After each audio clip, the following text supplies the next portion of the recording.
So welcome, ladies and gentlemen, to our panel discussion on Romania and its elections in 2024.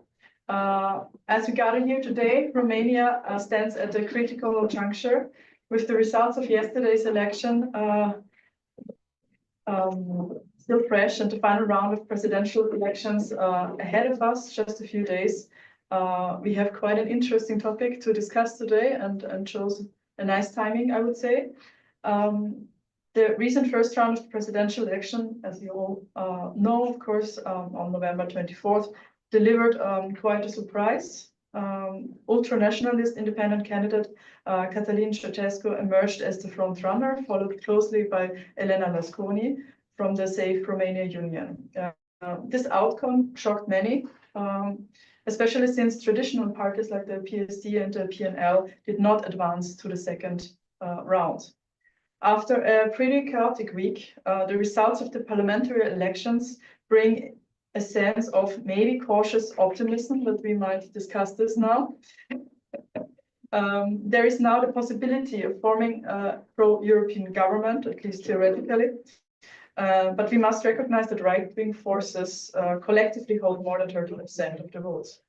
So clearly there is a lot to discuss today, but before we begin, I would like to extend my gratitude to the partners of this event, the Politische Akademie, Volkspartei and the Karl Renner Institute, for the support for this event series on parliamentary elections in the region. And now I would like to invite Sebastian Schäffer, the director of the IDM, to share his welcome statement. Thank you, Daniela. On behalf of the IDM, regular subscribers to our event series know that we are covering all parliamentary elections in all 20 of our target regions, and we do that in cooperation with the Politische Akademie and the Karl Renner Institute. And this is, of course, a established format where we also rotate when it comes to saying the welcome words. It's the IDM's turn, but I think it would be a bit of a shame if I talk too much right now, because I'm also sitting on the panel. So therefore, I would say, without further ado, the big thank you to our partners has been extended. I think we have a wonderful panel. Thank you to the IDM team and both partners that helped making this possible. And I'm very much looking forward to the discussion that is following now. And then back to you, Daniela. I'm here to the front. Sorry. So with me, Sebastian Schäffer, of course, and to my right is Veronica Anghel. She's assistant professor at the Robert Schuman Center for Advanced Studies at the European University Institute in Florence. So it's very nice to have you here. I know you had a lot of travels recently and coming just from Ukraine. So from Kyiv. Yeah. So we will have a lot to discuss also from this perspective, maybe. And online you see and we welcome Florian Kührer-Wielach. He is the director of the Institute for German Culture and History of Southeastern Europe at the Ludwig-Maximilians-Universität in Munich. Very welcome to you. Let us begin with a short briefing. Those regular visitors of our events know that we always give kind of a basis to this discussion and sum up the most important facts. Of course, at the moment we had to prepare this briefing, so we cannot integrate the actual results. But it's still very interesting to have a bit of an overview of the highlights of the election, also including the presidential elections, the first round. And this time, Irina Radu wrote the briefing for us. She made a video because she had to go on an unexpected business trip today, but she made a great video to sum it up. And I would like to ask my colleague in the back office to start the briefing video and yes, have Irina sum up the most important. It will be in German though. Afterwards, the discussion will be held in English.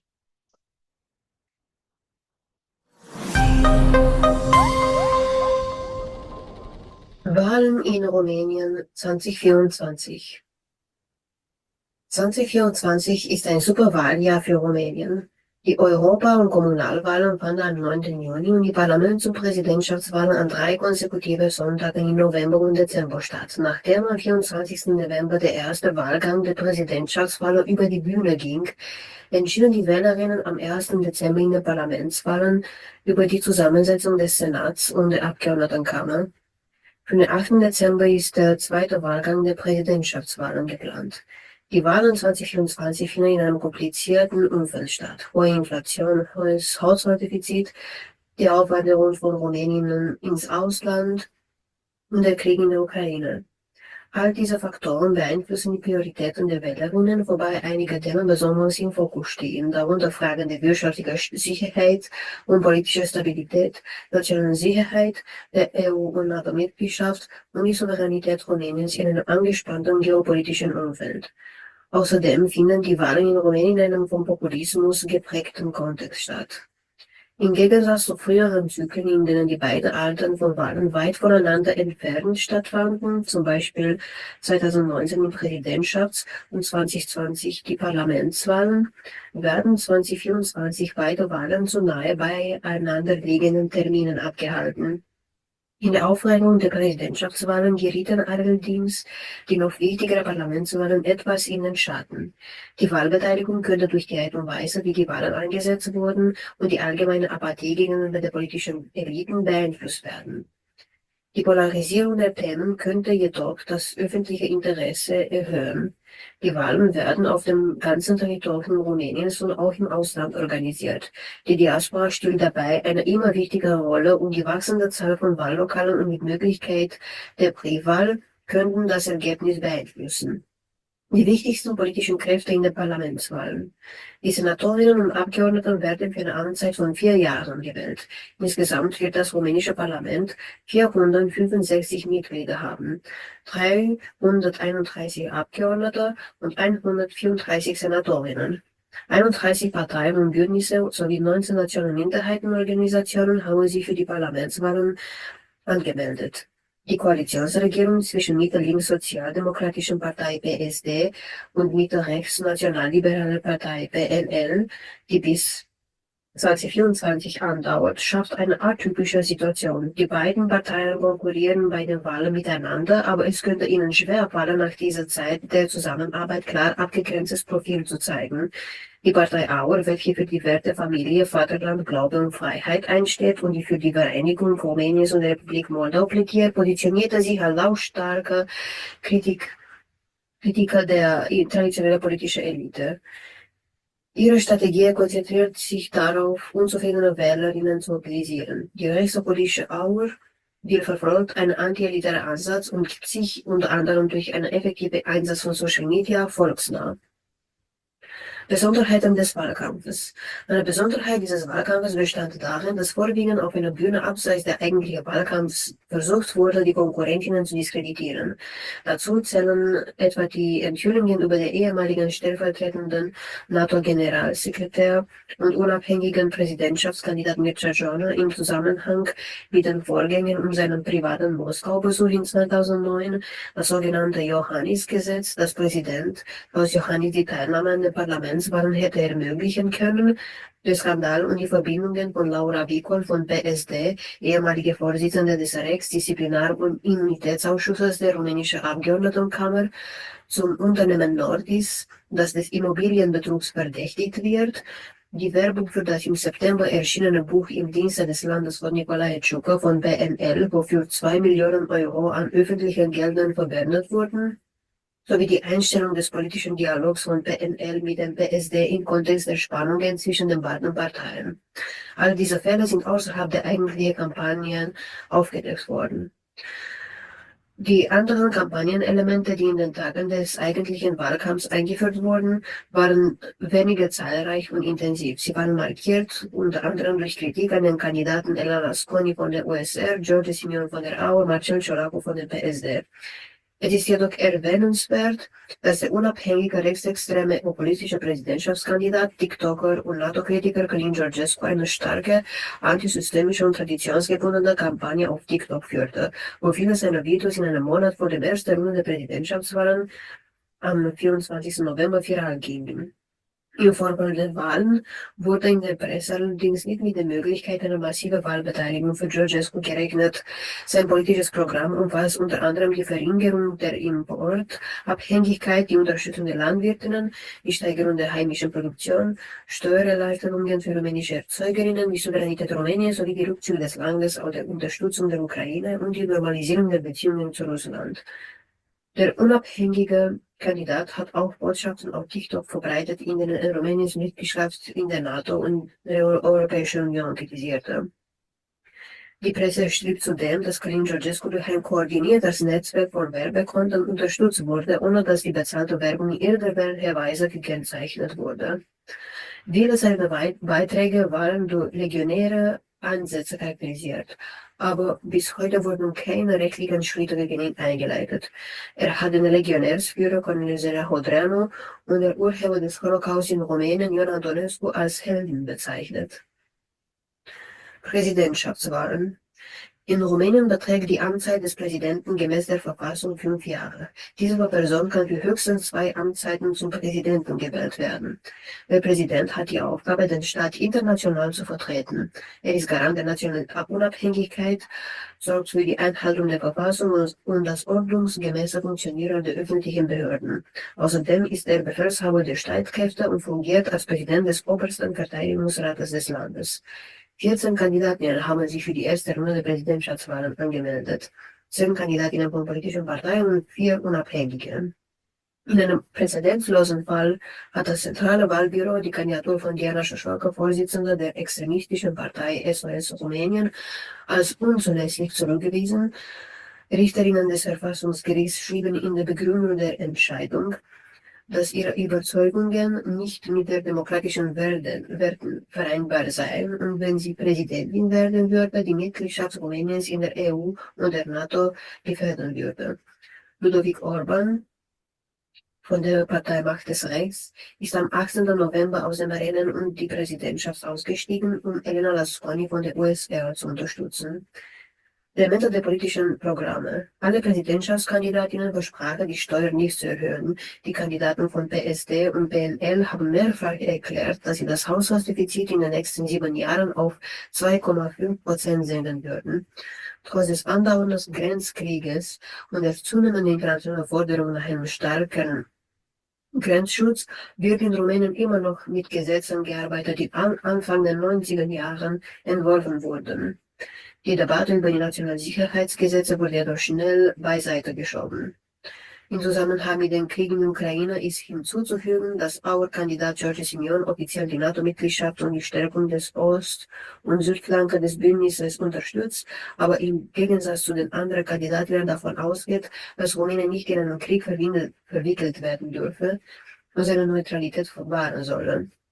Der unabhängige Kandidat Călin Georgescu ist der Ansicht, dass Rumänien nicht in einen Konflikt hineingezogen werden dürfe und dass die NATO-Mitgliedschaft Rumänien nicht die Sicherheitsgarantien bietet, die das Land benötige. Abseits des Themas Sicherheit wurden die Präsidentschaftskandidaten mit dem Thema konfrontiert, das in der rumänischen Gesellschaft oft als Tabu gilt: LGBTQ+-Rechte und Lebenspartnerschaften. Mit überwiegend konservativen Botschaften brachten viele der Kandidatinnen die Idee zum Ausdruck, dass Rumänien nicht bereit für einen solchen Schritt sei. Die Erklärung der USR-Kandidaten war eine Ausnahme, wobei sich Lasconi für die Lebenspartnerschaft stark eingesetzt hat. Eine letzte große Umfrage vor der Präsidentschaftswahlen sah Marcel Ciolacu in Führung, gefolgt von Elena Lasconi, George Simeon, Nicolae Ciucă und Călin Georgescu. Zur allgemeinen Überraschung und trotz seiner relativ bescheidenen Position in der Umfrage belegte der unabhängige rechtsextrem populistische Kandidat Călin Georgescu den ersten Platz nach den Präsidentschaftswahlen am 24. November, gefolgt von Elena Lasconi, Marcel Ciolacu und George Simeon. Damit hat Călin Georgescu die erste Runde der Präsidentschaftswahlen gewonnen. Nach offiziellen Angaben erhielt er auch die meisten Stimmen in der Diaspora. Als Reaktion auf die Niederlage traten Marcel Ciolacu von der PSD und Nicolae Ciucă von der PNL am 25. November von ihren Ämtern als Parteivorsitzender zurück. Und es ist auch bemerkenswert, dass sich nach dem überraschenden Ergebnis der ersten Runde der Präsidentschaftswahlen die Parteien in der Umfrage für die Parlamentswahlen neu positionieren.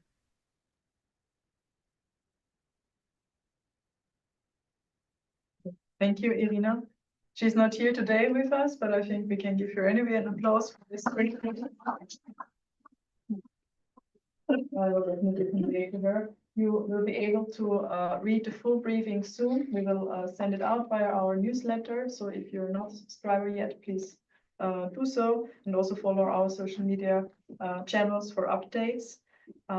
We will send out a much bigger briefing, also including the election results, of course. So I would like to start this very first round with a more or less general question, because I think we need to talk about the results as they were, and I'm very interested in your first takes on them. What's for you a highlight and most surprising factors, and a bit in general your reaction. Where is Romania heading from today's point of view? Would you like to start, Veronica? Sure. I should say, first of all, that I don't speak German, so I hope I'm not going to repeat everything that Irina said. And okay, so what was my first reaction? I think my first reaction was as a European and a Romanian before having a reaction as an analyst. And I received this news as I was on a field trip as a researcher in Kyiv. Really connecting to all the people there, both in government and in the civil society and in political parties and in the diplomatic corps, to try to get a feeling of what's happening there, with where Ukraine is going. So my first reaction, seeing the resilience of Ukrainians in the face of what's been happening to them, and how they are truly the shield of Europe right now, is that we are wasting the time that Ukrainians have bought for us to arm the European Union, to unite around the ideals of the European Union, to try to get our house in order, because we were caught by surprise by everything that happened geopolitically, and we are truly wasting time by going back to a conversation around the values that would not be delivering the kind of geopolitical strength that European Union should be deploying right now. And unfortunately, Romania has now aligned to the movements that we have seen both in Western Europe as well as for a long time in Central and Eastern Europe. Then the analyst kicked in. And it was like, well, it was a long time coming. Of course, this was supposed to happen. The values of the Romanian population are not that progressive. There were these parties that really underperformed for a very long period of time. The Social Democrats, the National Liberal Party, under the presidency of Klaus Johannes, they did not deliver on any of the points that they were supposed to deliver. The feelings in the polarization and the effective reactions of the Romanian people were kept in check by the Social Democrats and the Liberals with their general offer. But now the offer has expanded, and they don't need to vote Social Democrat and National Liberal anymore, and they can move further to the right. So in many ways, just to wrap up as a first answer, this is an over-determined result, and we can go into all the conditions that this result that created this result, and it's also a very it's disappointing because the far right also overperformed. So it is over-determined, but it also overperformed all of a sudden. So we will see more ruptures in the society, and it's not something that will go away. It's not a flash in the pan. It is the result of a lot of movement that was easy to anticipate. It was just a matter of time until a charismatic nationalist could emerge and truly deliver a far-right leadership for this country. Thank you, Veronica. So not optimistic at all. Yeah. Florian, if I may continue with you, were you surprised after the presidential elections results of this outcome? And what is your reaction to that? Hello, everybody. Hello, everybody. Thank you for having me, at least from a distance from Munich. I would be a liar to say that I have foreseen these results, of course, but it was quite clear that there will be sort of reaction to what happened the last years in Romania, but maybe another one. I counted on the hour as well as I guess the majority of the analysts. Yes, the reaction, my personal reaction is not so important, but I think we can learn some things, and I'd suggest to treat it like an American wedding. There's something new, something old, something blue, and something borrowed.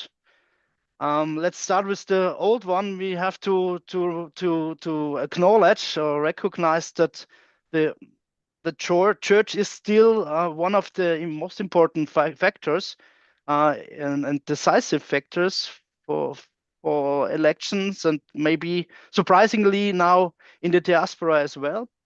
The new thing is TikTok. We should just learn from this that this is not a game, and social media is not only something for entertainment. Yeah, and I don't think that it sounds a little bit yeah. Let's put it this way. I'm not sure if we really was honest to each other. Let's call Romania and the fellow countries in Central and East, Southeastern Europe, the last century. And maybe we were not aware what is developing there in these countries, in people's minds. And on the other hand, I'm not sure if Romanian politics always told, us, let's call it the Western countries, more than they wanted to hear. So it might be a sort of borrowed Westernness, because the EU accession, the NATO accession was highly celebrated in Romania. I remember this very well, but I don't know if we were honest what we expect from Romania, and maybe Romania wasn't honest what they told us in general. Yes, and then came out of the blue this Ceausescu, and yes, I don't have any idea how is this developing, especially when we're waiting now for the decision of the Constitutional Court. So no forecasts from my side, only scenarios.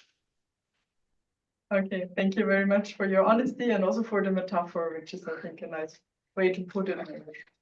Sebastian, I turn to you about your first reaction, and also your take or your, I don't know, takeaway from that last week and yesterday. But you want some optimism? Yes, please. So really need some Romania has truly arrived. Yes. Yeah, so it's a full-fledged Central Western European country now. It also will join finally fully Schengen.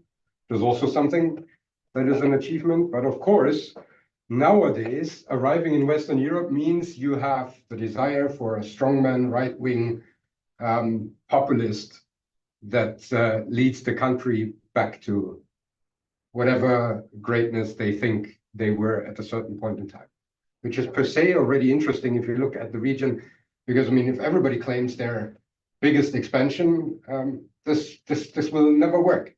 And these are terms of the 20th century that we have brought back using means of the 21st century.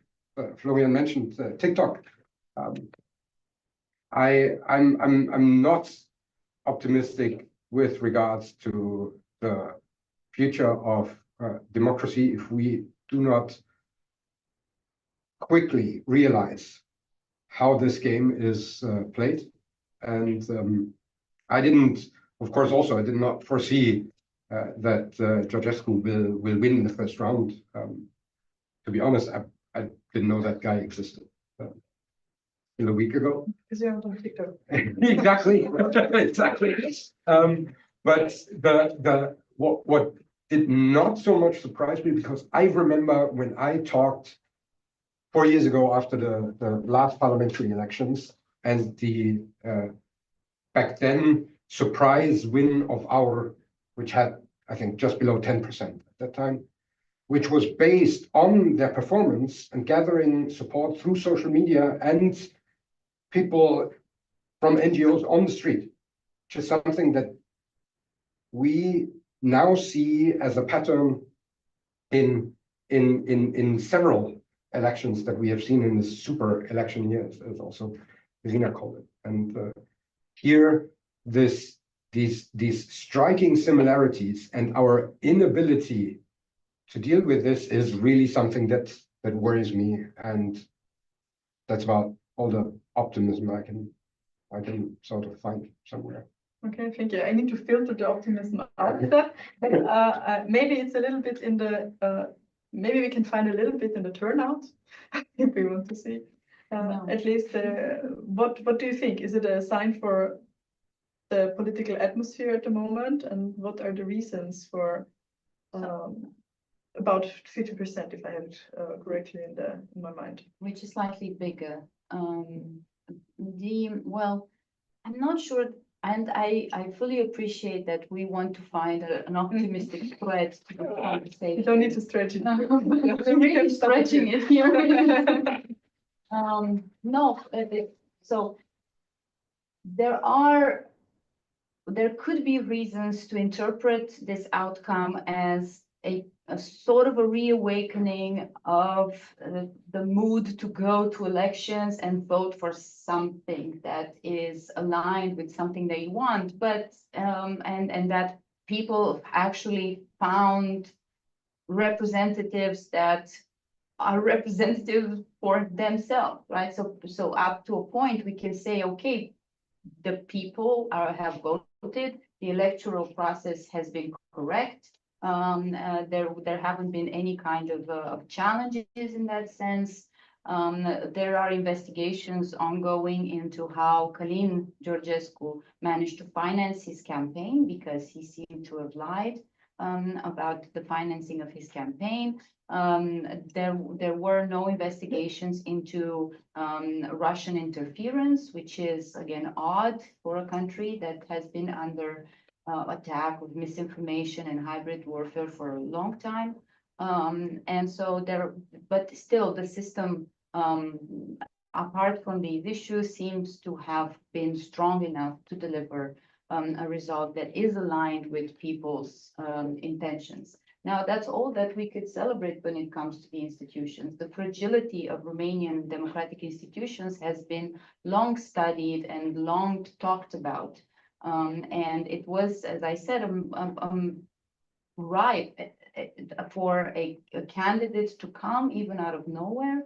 And there is potential for abuse going forward, because under the current coalition, the PSD, PNL, and with President Iohannis, the guardrails have been further weakened. Romania has been flying below the radar, but during the pandemic as well, the executive has strengthened, trust in institutions has gone down, and there are other conditions, as I mentioned, that justify this sort of, or there are causes for this sort of an outcome.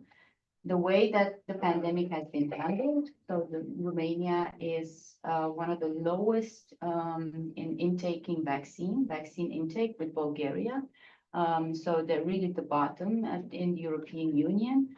COVID conspiracies are abundant. And I'm mentioning this because this is an important part of what brought Călin Georgescu to the foreground through his TikTok videos. So in that sense, it is aligned. People didn't want to take the vaccine, don't believe COVID was a real thing. He said COVID did not exist, and that Jesus Christ is the only science that you need to cure any kind of disease. Then second, support for Ukraine. He has been shaping himself as the candidate for peace, but his peace is coming out of the idea of fear of NATO and the United States, not of Russia. That it is NATO and the United States that are at fault for pushing their interests into the region. This is a very widespread misinformation in the area that he has also banked on. And so we've seen with data that in the polls that we've been conducting in the population of the European Union at the European University Institute in Florence, that Romania is among the low group of supporters for Ukraine. So the elites were not aligned on this one either with the population. I think that they were aligned privately, so they did not come out in support of Ukraine enthusiastically. Romania has supported Ukraine in certain ways with military Patriot systems, with other, with training, border control, voting in the right way, but it wasn't an enthusiastic support for Ukraine. And the elites have been quite afraid to talk about Ukraine, to explain why Ukraine is important. And that costed them as well, because they have this, they try to be balanced, align themselves with NATO and the United States, at the same time not talk too much so as not to alienate the electorate, but because they did not explain why Ukraine is important, why NATO matters, why the United States is an ally.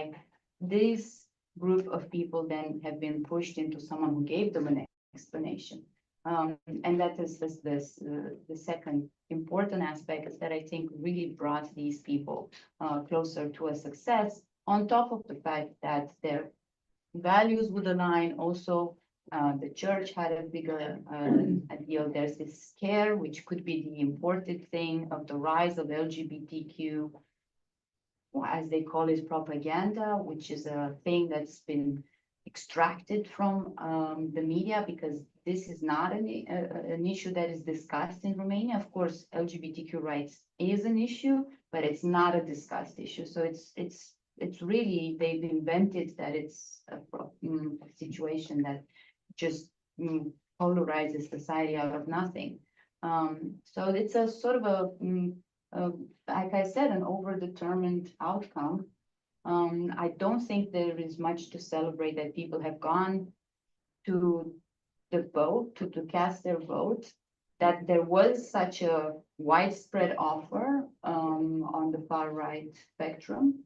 And so again, here it's very difficult to find optimism that in the alignment of the political offer with the political demand from the people. Thank you very much. It's, as you mentioned, it's a super broad, complicated situation, and it's too, I would say, too easy to say it's just the tendency that we have in other countries. It's also, of course, the Romanian specifics to that problems, and as you shortly mentioned, also the fragility of institutions might also have to do with historical developments. So I would like to take over to Florian and ask a little bit, as a historian, you see the broader picture, and how do you explain that nationalists have gained right now, actually, for Romania, pretty late in comparison, such power, and yeah, what continuity do you see, or legacies from the history of Romania that gives a bit the specifics of Romania, of the case of Romania here?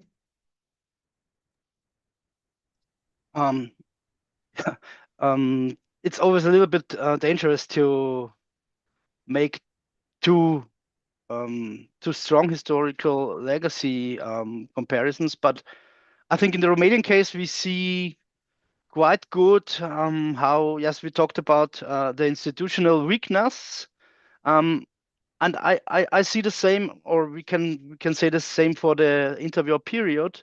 So we see a sort of parliamentarism without being necessarily linked to democracy, for instance, or the irregularities in the elections. So you have always a big mistrust into the state and its institution, and this is in contrast to what to the role the nation plays. So we have a state Romanians meet with distrust, but they have the idea of nation that is then in the same time glorified. And if you speak of the nation, it's very difficult to grasp it. So there is a big space to mystify this vacuum, so to call. So we see in the interwar period after the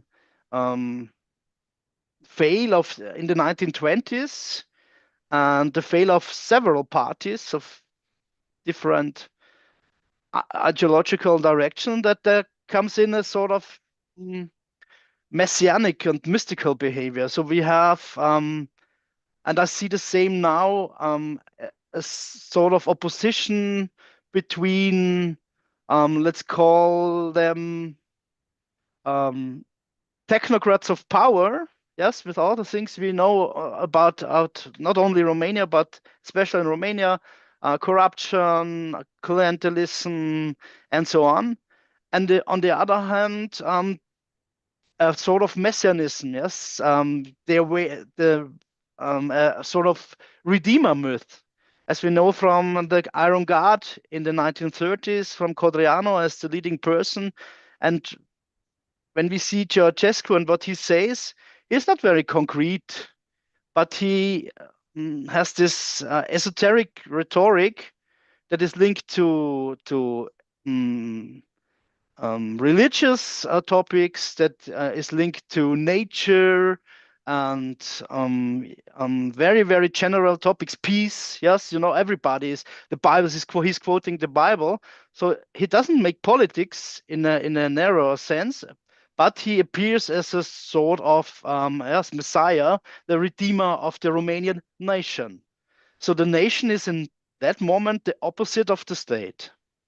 There would be much to say about the comparison between the interwar period and Romania after 1989, but I think this is one of the structural issues we really see now, this opposition between technocrats and messianism.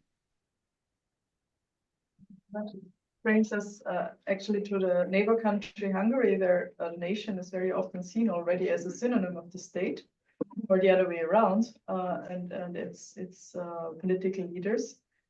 So I would like to ask Sebastian, what do you think? What will be the European dimension of the gain of the far right? Are there actually possibilities to make a new alliances and to really have powerful alliances? Because also, if you look at Romania, there are a lot of conflicts within these parties, between these parties. So is there a chance for them to gain even more momentum, or is it too early to say? Well, I would, on the one hand, maybe pick up what Veronica said with the distrust in the Romanian institutions and link to your question, because they have a quite high trust still in NATO and EU.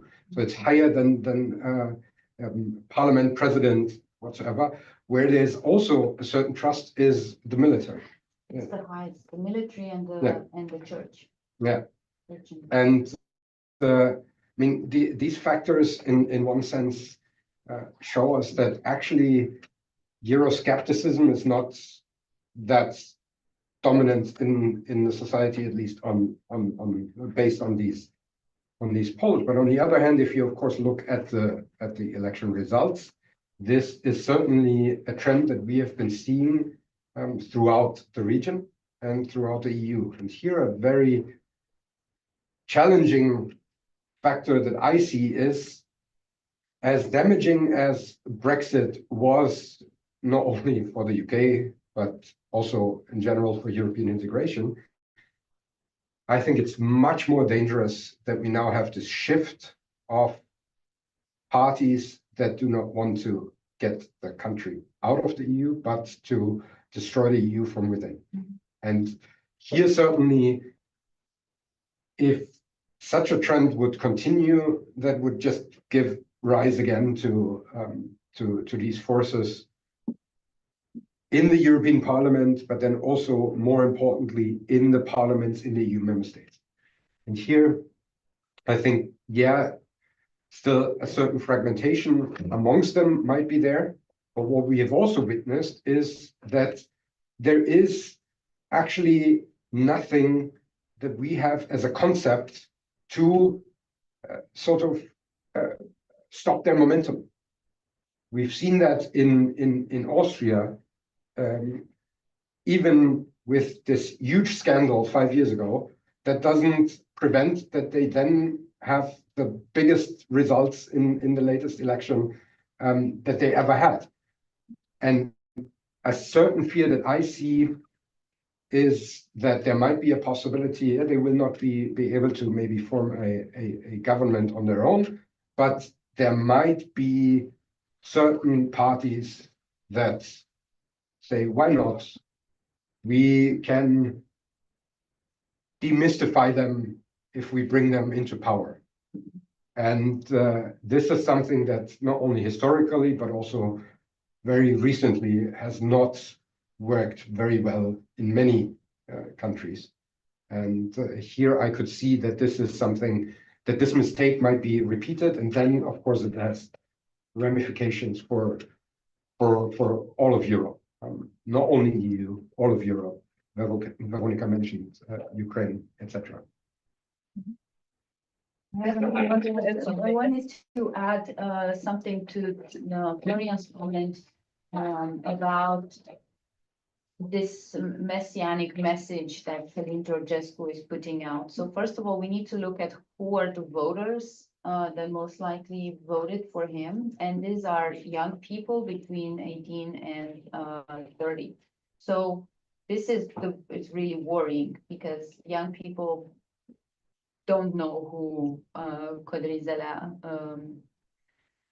Codreanu was. So these are not, as you can see, the name is not popular. It's not something people talk about. This is not who are the Iron Guard. These are not things that people relate to.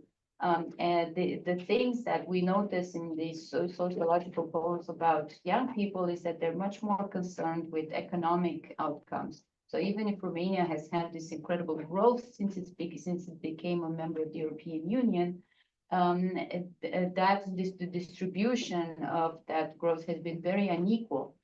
So there's this great segment, particularly among the young people, that don't feel that they've benefited from being a part of the European Union.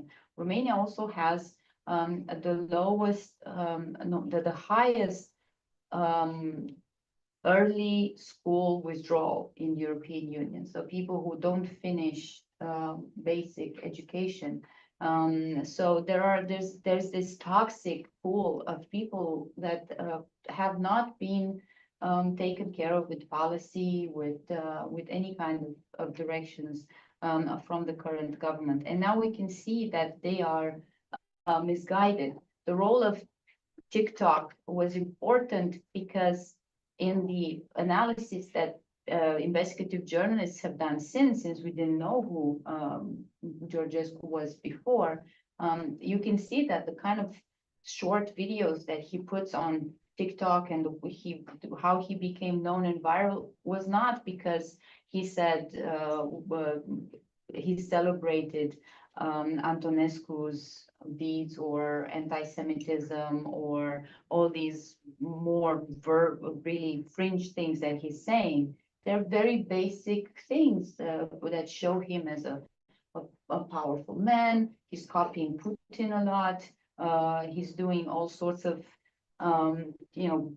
running on a treadmill. He's both serious, but he can also wear a suit. He's like a cleaned up far-right guy. He's not like the other far-right guys, like Simeon from Our, who is a previous football supporter, hooligan type. So a lot of people also from the intellectual side could rather relate to Georgescu because he's saying these things, but he's also a person who's had a career in the UN and who's had this really different kind of relationship with the outside world, so he might know things. Maybe he's right. Maybe there are chips in Pepsi Cola that give us headaches, you know, because he was there at the UN and he knows things, right? And so there are a lot of the things that as I said, that works together. And the issue is that we will see in a week, now that all these things have come out about him, that people could say before, we didn't know. Oh my God, I thought he was just a really nice guy who put Romania first. But now they can't say they didn't know anymore.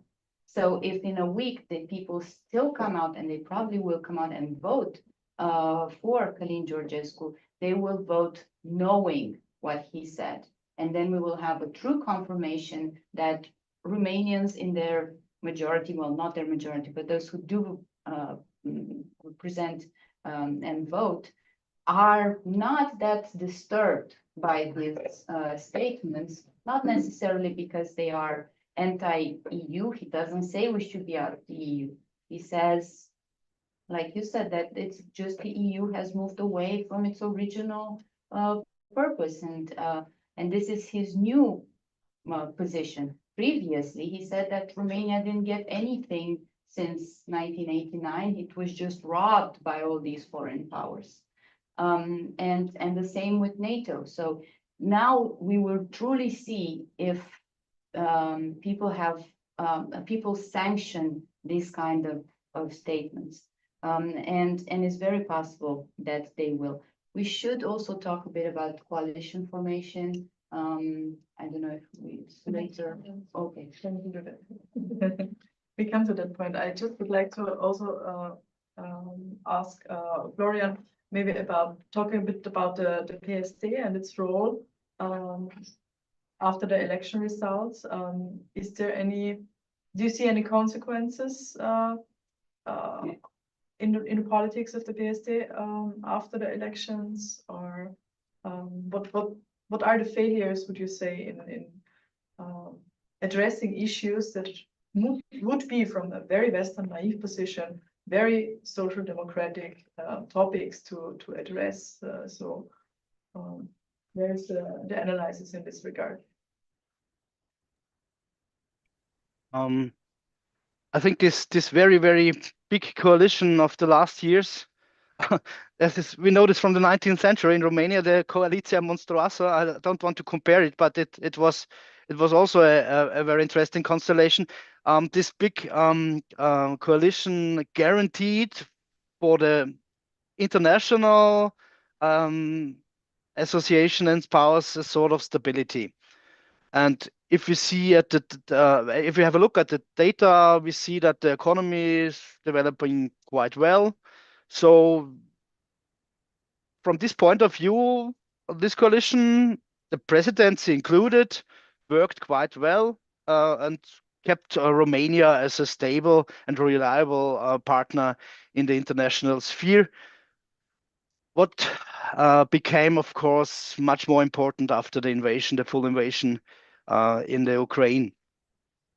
On the other side, this stability, the price of this stability was stagnation on every level, and I think people now really, yes, this was a sort of a protest against this development or non-development. So I'm very, I think Veronica is very right when she says that people don't know so much about Codreanu and all this inter-fascism issues, but the behavior of Ceausescu works, at least in the moment, and it's not so important what he's saying, but he is obviously a sort of alternative in the moment. This is what I see. What I said, I don't make forecasts, but I'm afraid that on the other hand, we will have this another, let's call it, traditional coalition, because when I see the preliminary results, there is a coalition of three possible: the PSD, PNL, and the USR. I don't know if it really will come, but that would be the alternative of stability. But on the other hand, we see now that it's not so easy to have a coalition of three. So I'm afraid if that will be the result of these elections, we will have stagnation without stability, and this is the worst of we can expect. But I should be optimistic. I don't know. Maybe this is an awakening for these three parties, but I'm not so sure in the moment. Yeah, thank you. Yeah, I mean, if we are talking about worst case scenarios or also different scenarios, the presidential elections coming up, what scenarios do you see ahead, and what implications would it have? I also put it towards Veronica, because it's a question of stability. Is there, what scenarios are ahead of us in this regard?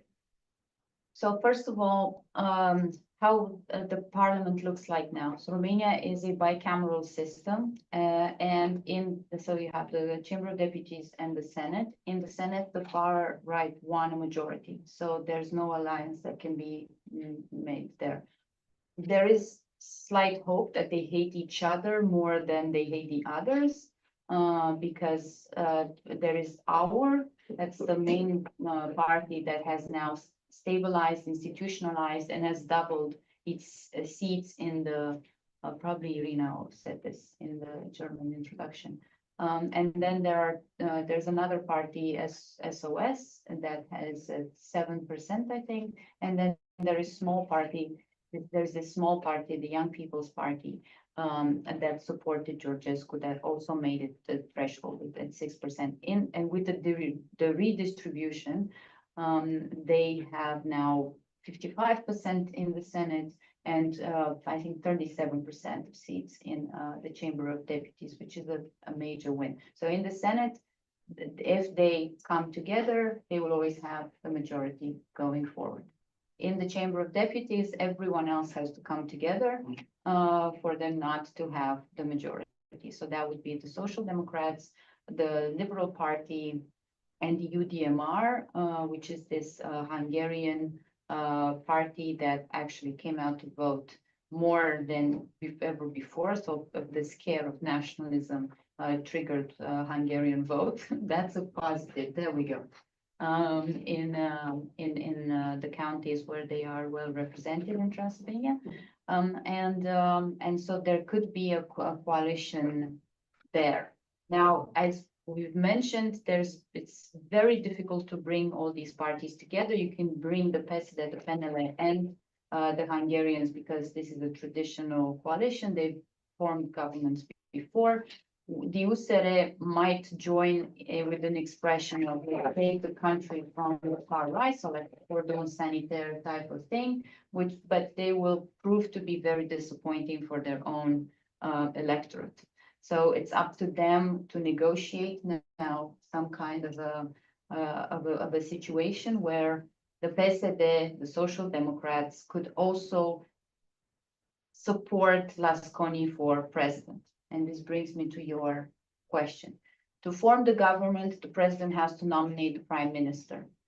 They won't be able to form the government now with Iohannis for a week, so they will wait to form the government after the elections next Sunday, when we know who the president will be.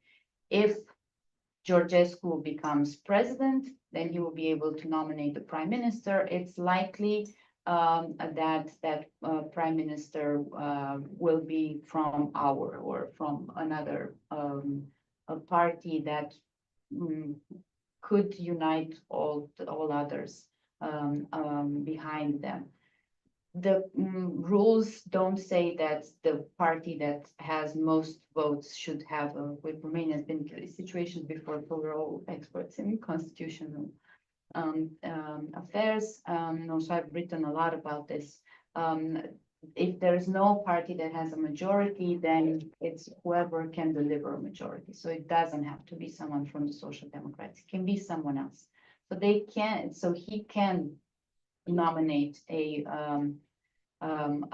prime minister from the far right, and they would have possibility to vote but they would still need someone else's support. So that's the thing. Collectively, the far right does not have the majority in the Chamber of Deputies. So this is where the question is, what will the Social Democrats do, right? And similarly, Lasconi cannot win without attracting some of the votes from the Social Democrats and the National Liberals. So all her votes from the USR, the Save Romania Union, and other pro-European movements would not be enough without attracting some of the Social Democrat votes. And if the Social Democrats are targeted mostly by these messages that she wants same-sex marriages and all these other things that they are very responsive to, then they will not vote. And it's also a question if the Social Democrat Party will mobilize its significant power in the territory to shift the vote from their supporters towards Lasconi and not towards Georgescu. This right now, we can't really tell, because these are the negotiations that are happening somewhere in the background, and the Social Democrats, an ideological stance, regardless of their pro-European, pro-NATO stance, ideologically, they're much closer to these nationalist forces than to what the progressive USR, which is not that progressive. I mean, don't think that we're talking about truly, a green. No, it's a very equally center-right, maybe some center-left politics. This is not a progressive in that sense party. But they can be presented as being pro same-sex partnerships, and that's enough to make them into too much. So this is the issue that we're trying to figure out. How much are the Social Democrats willing to mobilize towards the support for Lasconi? In that case, she would be able to nominate the prime minister, and then that's the choice that needs to be made.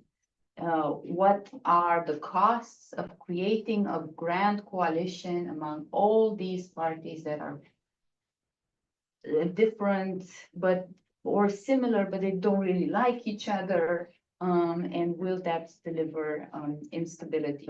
I think that for a big part of them, the Social Democrats and the National Liberals, the so-called establishment pro-European, pro-NATO party, it's not such a big problem ideologically that these parties have won. It's a problem for them that they're not accessing power, but they're not that different. I know that we're supposed to call them mainstream parties, and they are because they've been in the mainstream, but their views on social justice, politics, human rights, and so on are not that fundamentally different from the center of the far right sector, let's say. So that's an issue that we'll have to see how it resolves, how they resolve. Thank you very much for this outline. I will ask my colleague now if you have any questions from the chat. No, okay, there's none. So I will open for the round. We have some visitors here. Are there any questions from the audience?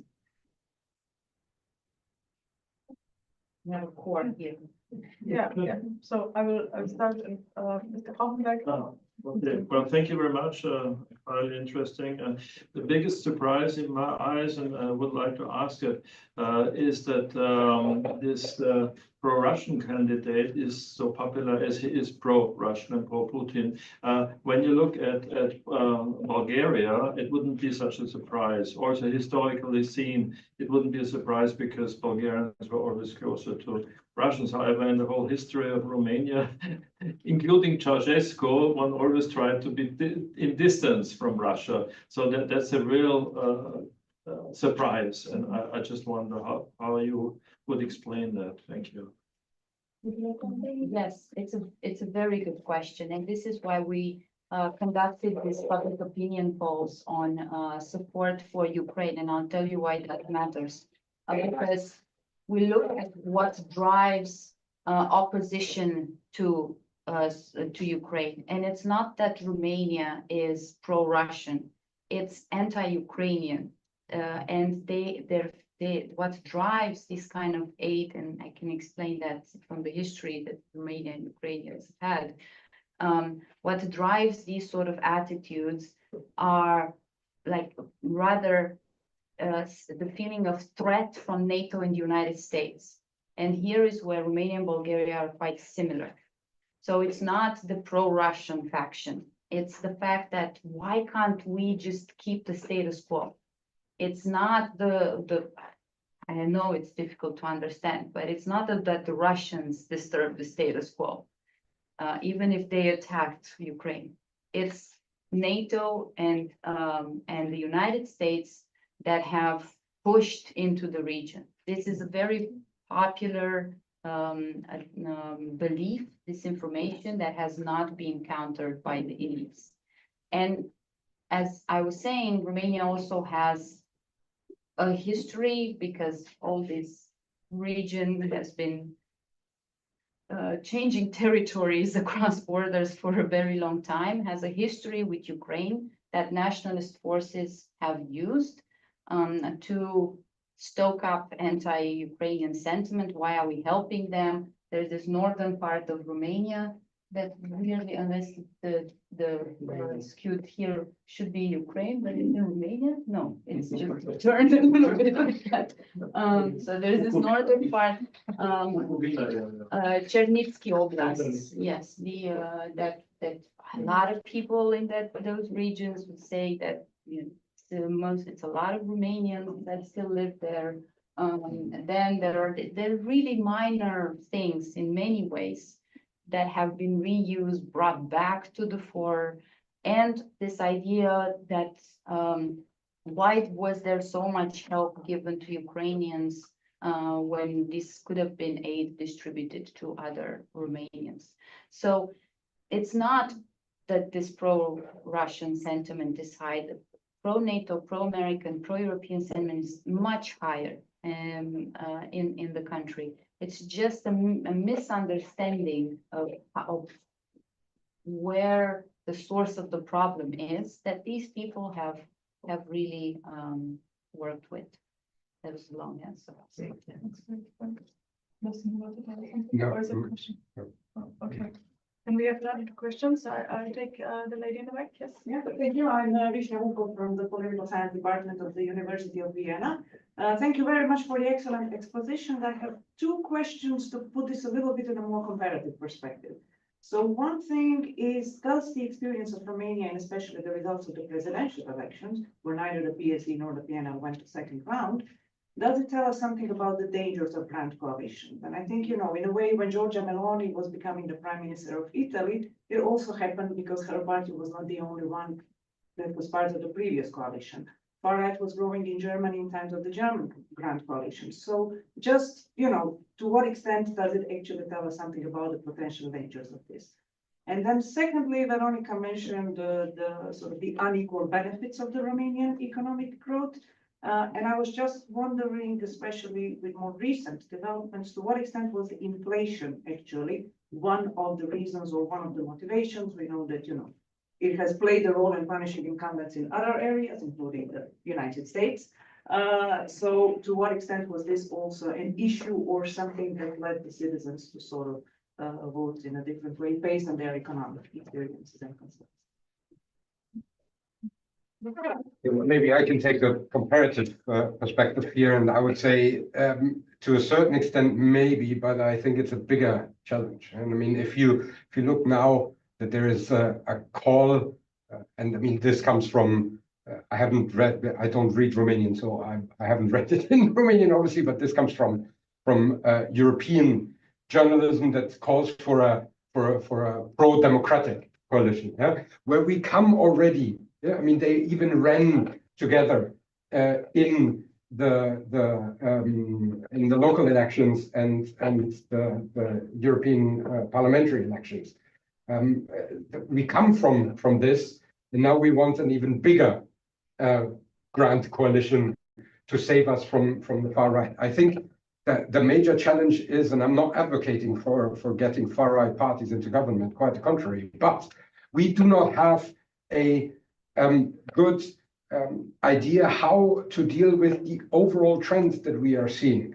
And there must be something else than always fighting for the next election, because the far right fights for the last election. Every election that they fight is going to be the last election. We have to fight that there is a next election as pro-democratic forces. But we will not manage this if the only solution that we have left is to form a government out of everything that is left out there. And how did we arrive there? There are several factors to that, and I think inflation, for instance, certainly is one. The distrust in science that is fueled from various sources. Pandemic, the challenges that arise from science skepticism during the pandemic towards COVID that brings out and drives voters to, I would say, like science unfriendly candidates. But the overall trend that we are seeing here seems to have certain similarities. Nevertheless, we do not manage to find answers how to actually react to this. And I mean, when you look at, for instance, Austria, there was not a grand coalition, and nevertheless, the far right rose in the last election. There is also not a grand coalition in Germany. Nevertheless, the AfD most likely will maybe even come up as the second biggest party in the next parliamentary election. There is a fundamental problem with providing answers that would benefit a majority, that they understand that democratic processes can be cumbersome, but nevertheless, it's still something that ultimately benefits the majority of society. And we have abandoned this. There's a detachment between society and whatever they frame as the elites. Although most of them are heavily part of the elites, but can sell them as someone who will from out of the system suddenly save us all. And we have no democratic answer to this. And if we can't find something very quickly, then we will see last elections in many now still democratic countries. Would you like to? On the Professor Višnja is a specialist of European politics, Central European politics in Romania as well. So I'm sure he could answer these questions just as well, if not better. And also, you've set them up in such a way that clearly these are hypotheses to study the role of grand coalitions in the rise of the far right. I'm seeing a paper here, unless it's been written. In the case of there could be something there. I can see mechanisms to write the theoretical part. And I would say that in the case of Romania, this would fit as a case, because the association between the Social Democrats and the National Liberals has been very toxic, first of all, to the National Liberals, and very, very predictable that this would go in this way. They have been pulled into this general understanding that everybody's the same. This is the establishment. No matter what we do, they will come together. And so thus anti-establishment sentiment has increased. So I think this is definitely a mechanism that has brought us what we have now. It doesn't really explain the incredible extremism of the people who are allowed to be on the stage. So they can't just be anti-establishment. The extremism of the people who are now pushed to the fore is it's more than, I mean, it's more than AfD. It's more than that. It's beyond what we could imagine. The fringe the fringeness of this guy is really significant. And a lot of people would say that because it's the young people that have moved in this direction, there's a lot of space here to investigate the economic drivers behind these kind of decisions. And I'm sure inflation was one of them. I don't know what's the causal study that links directly inflation to this outcome, but I would assume it's one of the factors, one of the economic factors that in the last year have pushed more people into the direction of voting of far right, or just in this sense anti-establishment. I don't know if we could make a case that it's just inflation. Maybe one short, I will take you as the next, just one question to Florian, because you mentioned this also disparities, and we need to analyze, of course, where these sentiments come from, and this opportunity to, I would say, make yourself or get things out, get steam out also that has obviously been held back in recent years. So I was wondering, Florian, if you can also outline a little bit the social cleavages in the country, in the population, such divides. I was thinking about the rise of far right on the countryside, so the urban-rural divide that might also lie behind that. Is there any answers to be found there that has been neglected recently?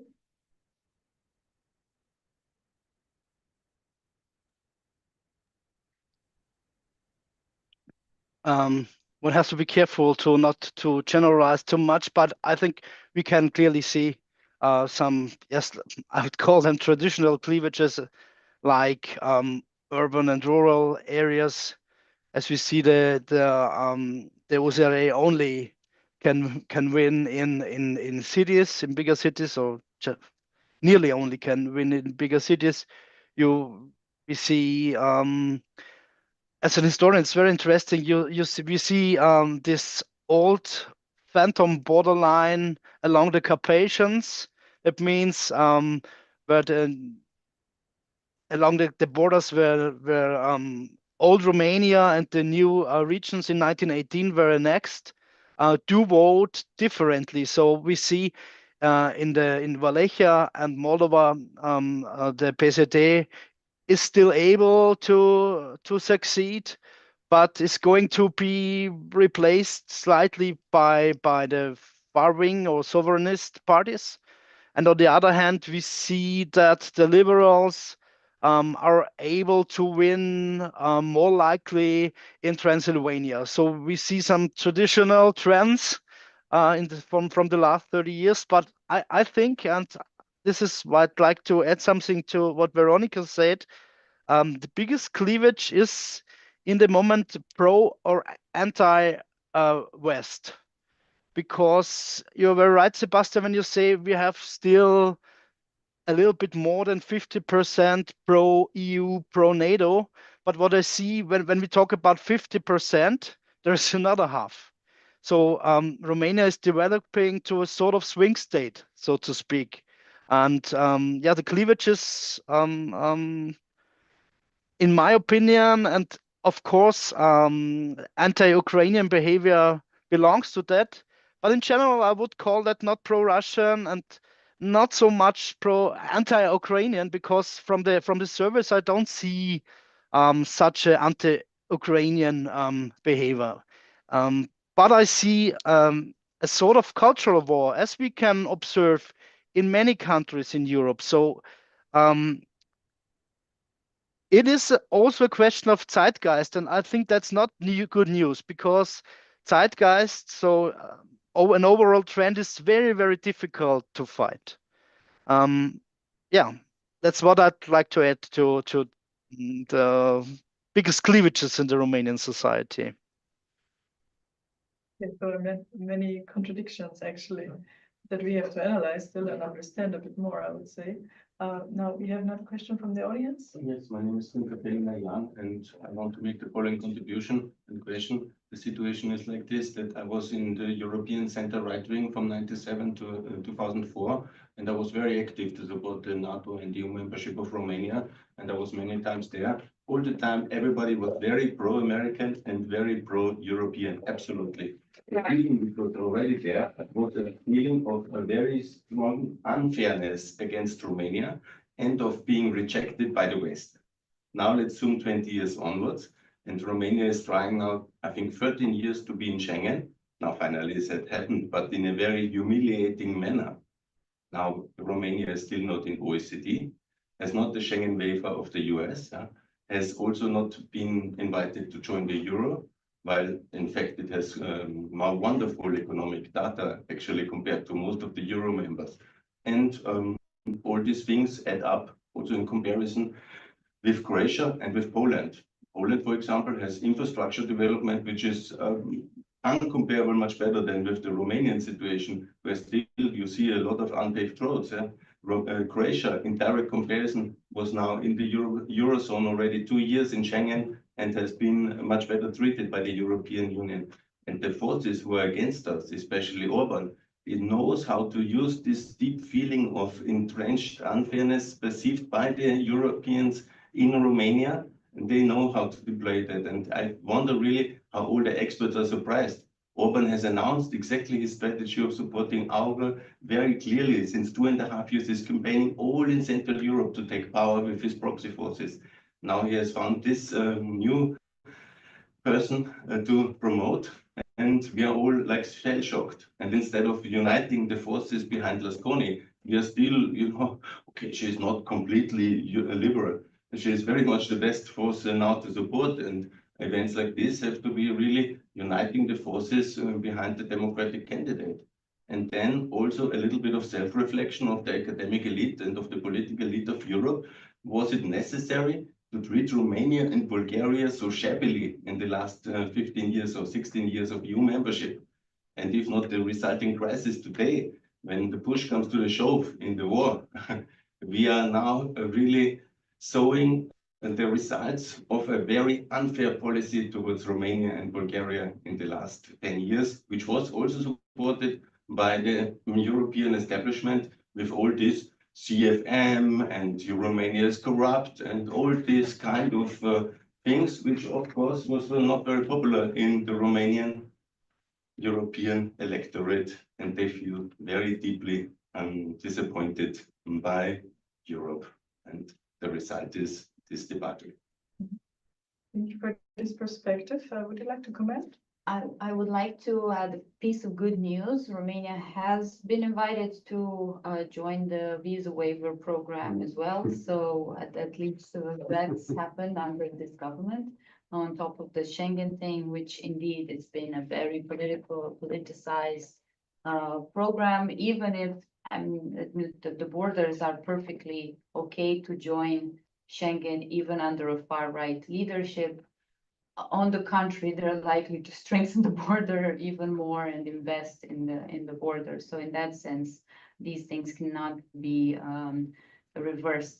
I think that even the diaspora would agree with this assessment. This is no longer a cleavage either. The Romanians abroad have also voted quite in majority with our as well. So this sentiment that it's okay to vote with those that are maybe saying what we would like to say but can't, or these sort of things, has been normalized. So the normalization of our has happened, and it's also some of the testimonials, although they haven't been systematically analyzed, are also that they do feel that they've been discriminated as Romanians abroad in the societies that they are a part of for a long period of time. And even if they are not in Romania, they would like Romania to rise in some kind of way that these people are promising with empty promises. The Moldovans, on the other hand, who sense the fear of Russians and sense the Russian meddling much better, the Moldovans who also have Romanian voting rights, have voted for Lasconi in the first round, and not sure exactly to what extent their votes actually tipped the balance in her favor. So there's really, it's a very interesting, and there are multiple reasons that bring us where we are. And the EU is not what the West has produced. That's why I don't believe in this East-West cleavage anymore either. Is really a model. Austria as well. Austria is doing fine with FPÖ in government. So what's the problem with FPÖ, right? From the Romanian perspective, Austria is doing fine. So, you know, these are the normalization of these kind of promises has been happening for quite a while, and Romania is aligning for sure. Another question? Yeah, there was a question online on the webinar, but I think it has been now already answered, partially at least. So the question was, how would you explain the overwhelming success of nationalists in the Romanian diaspora, especially in the Western European diaspora? Well, probably, yes, it's, again, we need to systematically look at all of this to see what are the most important drivers, what are secondary drivers. But in this cocktail of variables that we should be testing, is definitely the feeling of belonging of the people outside in the societies that they are part of, as opposed to this feeling, why do you feel more Romanian or do you feel more Austrian? And if the Austrians, I'm just saying that because we're here, but could be Italy, I live in Italy. Were you well received? Are you integrated, and so on? These are the kind of questions that I would start asking first of all. And then where do they get their information from? They're mostly on social media, so that also matters. It's important to note that this guy, could be our future president. Guy did not participate in the presidential debates. He was not in mainstream media. We did not know he existed before this shock that we got. We expected these votes to go to not to him. And so where they get their information from is very important, and also probably the kind of context that they have back home, right? So what kind of information that they get from the people that they are in contact with, and these ties are very strong between the Romanian diaspora abroad that has also formed, again, maybe just thinking of what we could test, has also formed integrated groups, but among Romanians. So that those are the groups, and around churches, around different kind of value systems that could connect them as well with this kind of political offer that we're seeing on the rise. And if I can add, I mean, I think it's a general trend that we are observing, right? That diaspora in Western European countries is voting like this. And overall, the trend is going in this direction. And I mean, you mentioned Moldova, but the Moldovan diaspora is a different diaspora in the sense that they're Moldovans with Romanian passports.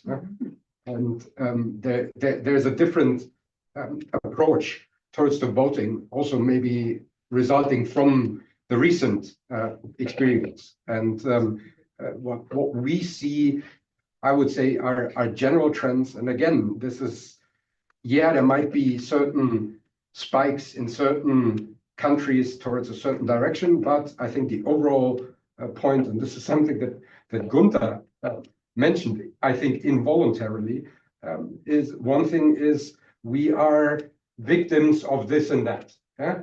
And that drives people. So because a general motive on the far right, they're always the victim of something, and in certain inability to properly react to that from democratic parties fuels this. And no matter what you do, they like to be victimized and victimize themselves and drive, therefore, this hatred that brings people voting in more extreme ways. Thank you. But it was very nice to also open up this debate to the question of responsibility, maybe a little bit of Western European countries, of the societies that this diaspora lives in. That yeah, the elections in Romania can be also heavily influenced by the societies in France, in Germany, in Austria, and I think that is something that we should more discuss as well, and not just specifically look at the country and yeah, do a kind of a blame game maybe in this regard. I have a question. I saw a question maybe from Peter. Is this still? Yes, The question more there. about the diaspora, but maybe the other group in Romania, about the Hungarian minority, because the party of the Hungarian minority there is supporting Orban's idea about Russia, etc., etc. So it seems to be close to the right-wing parties in Romania, while officially rejecting Aur and all the other right-wing extremist parties. So what can be the role of the UDNR in this interesting situation, supporting Orban and rejecting the Orban epigons in Romania? I have the question on my next, so I will just give it forward. Florian, do you want to also add also maybe on another point of this? I don't want to exclude you because we are sitting here nicely and forget that there is also somebody joining us online. I hope I understood the question well, but the question was if there could be an alliance between Orban and future Romanian government, How strong or this alliance can be, Marianne. it's interesting because in the first moment I thought, no, it's not possible to bridge these differences between Romania and Hungary. But on the other hand, if we look at Serbia and Vučić, Orban and Vučić are best friends, and there is also a very huge Hungarian minority there. So it is possible if the overall aims are more important, one can bridge all these problems with rhetorics. So it is possible, but as I already put it, I'm not so sure if whether the next Romanian government will really include one of these so-called sovereignist parties. But in general, I'd say yes, it's possible, because it would be possible to bridge the problems between Hungarian and Romania in favor of a shift in the right direction on the European level. I could just answer the question about the UDMR, the Hungarian party, their history, and also the research I've done in interviews with them shows that they don't have ideological concerns, so they don't have a problem governing with left or right. That's not an issue. The issue for them is what they can deliver for the counties where the Hungarians are the majority. So I think that the UDMR has that as a main goal, and it was always accepted and enforced by Orban. So Orban does not have a problem, from what we've seen, or Orban's party, who the UDMR aligns with in Romania. On the other hand, I think we've also had some of the questions answered about what Orban and Fidesz would accept as part of their let's say, common group when our declared that Giorgia Meloni is their model, and they wanted to join Giorgia Meloni's group, and they entered the Conservatives and Reformists group in the European Parliament. So that was not a problem for the members there either. So it's yes, in a way that Florian said, there's room for opportunism when the politics of disruption rules, and they will move accordingly for office and for power rather than ideology, I would say. One more question. It's quite interesting. About 10 years ago, before the first round of elections, there was a meeting of quite a number of students, young people, mainly from Ukraine and from Moldova. And there was a conference organized by Erste Stiftung, holiday conference, and the Moldavians having double citizenship anyhow, they were so scared about a bad outcome. They must have felt already something that was going wrong, as the propaganda in Moldavia was enormous, as we know. But there was also buying of votes, etc. Anyhow, so I just wonder. It was said that people have to declare what they are spending in money for propaganda. Is it compulsory or voluntarily? Because it's very obvious that the candidate must have spent a lot, or someone else has spent for him. So. I might add this to my question as well, which was actually addressed to you, because I was wondering what lessons learned we have in with platforms like TikTok, how to regulate them. If you see that there is the lack of policies in this regard, or is it just like any other platform, and you could have also gained that support on Instagram, on X, on so is it something that we can avoid with regulating better, or is it something that would happen anyway in some channel? Right.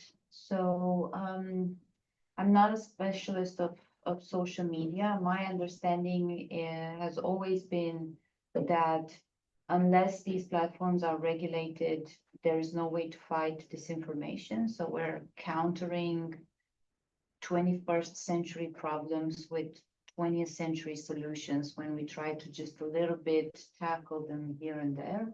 It's a huge conversation in the US society, and they voted against TikTok, and so, you know, they should know something. However, the motivation is not that much what it does to the consumer, but rather that it collects data in such a way that China might make use of it, even if the owner is Singaporean, even if, I mean, there are a lot of issues, even if the servers have mostly moved to the US. So it's a more of a China problem rather than how do we deal with this, because anyone can do on TikTok what Georgescu did if they have the right kind of campaigns. So it's not in the interest of politicians to regulate these platforms, rather it is to learn how to use them better. And why he was the one that used them the best and he was not, then the others didn't. Even if our is more popular on TikTok than Georgescu and his party, and he's the party that supports him and gets more likes and whatever, but the concerted campaign that was very bot-like that we saw was very important. So I think that now, even in European Parliament, the Romanian case with the use of TikTok has been brought as an example, and we will see some debates issuing on this and whether TikTok should be outlawed. But from the observations that we can have, I'm not really sure what kind of legislation can be used to outlaw TikTok, and why specifically TikTok. So it's specifically TikTok in the US because they have taken this stance towards China, but neither Facebook nor, well, Twitter is out of the question now. It's definitely not and it's not used in Eastern Europe either. Twitter is not a popular platform, but Facebook and the Telegram, which has been also very influential in these campaigns, they have to be brought to the table and regulated, despite the huge lobby that exists in their favor. And the other question was, could you remind me your question, because it had a short answer, but the last question got there. Well, it's very much in the line what you responded now. You're referring just to TikTok, but the point is that the candidate said he didn't spend any money, and this is not true. Yes, and is it compulsory to mention, or thank you for and what are the consequences? It is compulsory to declare every week what you're during the campaign, what you're spending on your campaign. He declared that he spent 0 every week up to the campaigning, but that's also because he said he's not campaigning, he's on a mission to unite the country. This is not a campaign. So I'm not kidding, I know, but we laugh and then they win elections and then, so he's on a mission to unite the country from God. This is not a political campaign. But of course it is a political campaign. So now he has to give some explanations, and we will need to see what will happen there. I fear that if trouble is found and then there will be some legal issues about his campaign and the financing of his campaign, it will be a question, because you would have to follow the legislative route and the legal route and potentially suspend his campaign. On the other hand, this will only fuel the far right vote, and there comes the question: which procedure do you would you follow? Procedure, or do you follow political strategy? I'm for procedure. I mean, we're blowing up the electoral system anyway. Might as well not interpret our legal system in different ways either. And maybe a final point, so I don't forget, it's about this conversation now about coalition formation. Political science has been split for quite a while on whether these people should be allowed to govern, so that people can see that it's impossible for them to deliver what they're asking. Then the institutions will either move them more to the center and so normalize them while in office, or the people will see what they are about, or organizing at any cost a cordon sanitaire around them with any kind of coalition that exists, as long as the far right doesn't get into the government. And I think that the problem in Romania, as opposed to Germany and as opposed to other countries, is the fragility of the institutions. I'm not sure that the way that democratic processes are shaped right now and institutionalized would be able to resist a far-right government with a far-right president. So I'm all about let's make it useful. Okay, let it burn, let it rip. We're going to see what happens. You want to run for perfect, you do it. This is maybe not the right time for that experiment, not with 600 kilometers of border with Ukraine, not with Romania building the greatest NATO base, the biggest NATO base in Europe on the Black Sea at Mihailco Gărnicianu. I'm not sure that we want these people to have access to NATO transfers among partners, and whether at this point we should be doing that let it burn scenario, although it's very appealing, I have to admit. Maybe 2 points to this. Let it burn, we burn with them. And the second thing is the people, they do not vote for them to see them deliver whatever they would promise, and then they fail, and then they vote for another democratic party because they didn't deliver. They vote for them because they expect them not to deliver but to disrupt. And there's no changing of a majority of the voting behavior by giving them access to governing and then demystify them. I don't see that this is happening, and has happened if we learn a lesson from other countries in the region.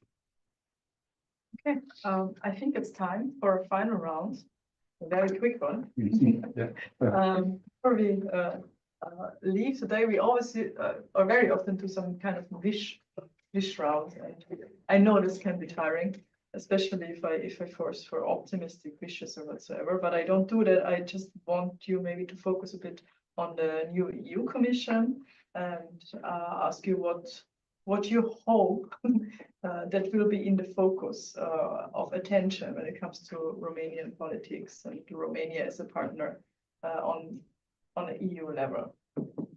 So I will start maybe with Florian with this question.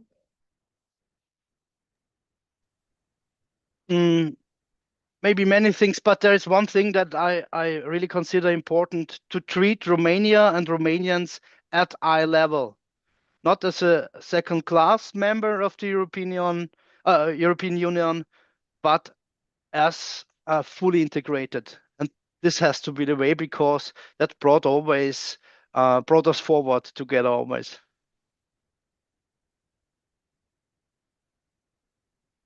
I would agree with Florian, but this is not so much a wish towards the Commission, maybe, but towards the other EU member countries, because I think the Commission did that to a lesser extent than other EU member countries, and especially Western EU member countries. What I hope is that we can see the benefits that we have from the European integration that has happened. We understand that it's, I wouldn't say geopolitical or economically, but it was democratic, stabilizing.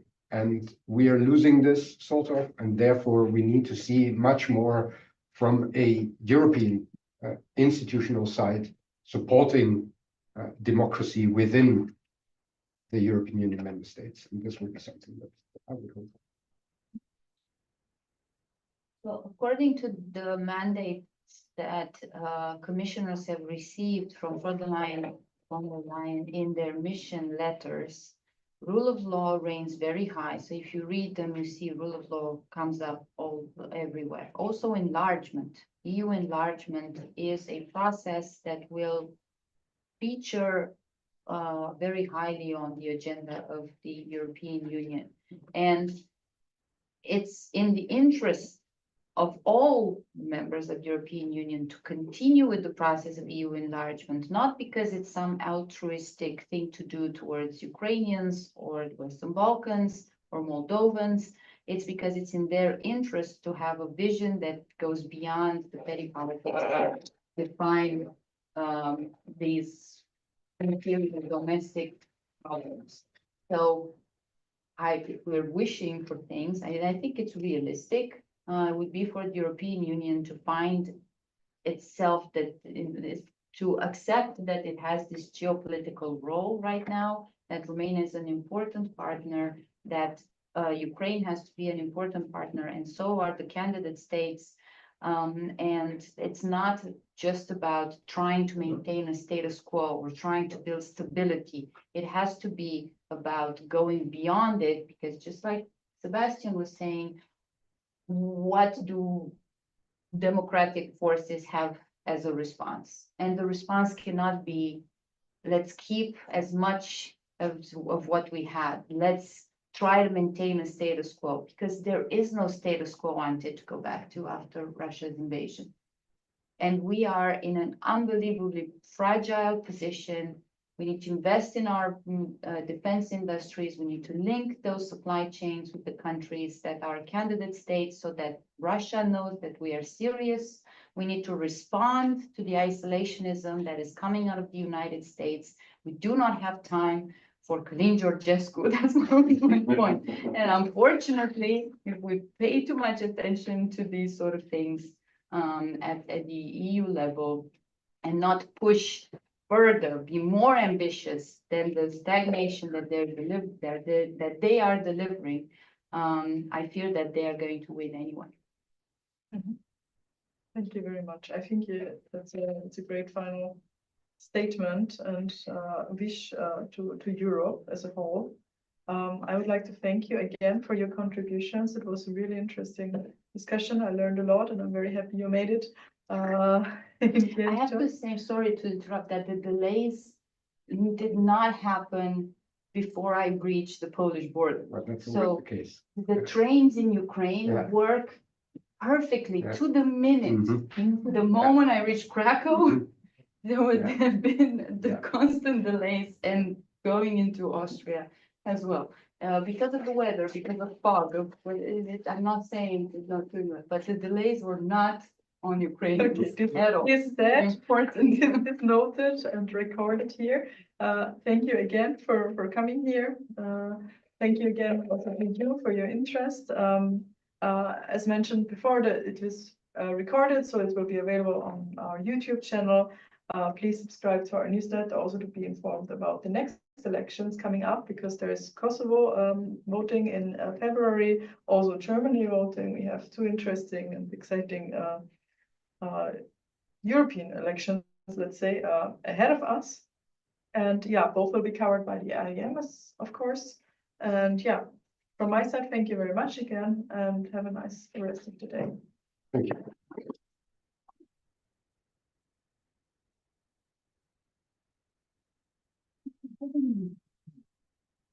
Florian, bis bald. Dankeschön. Halt.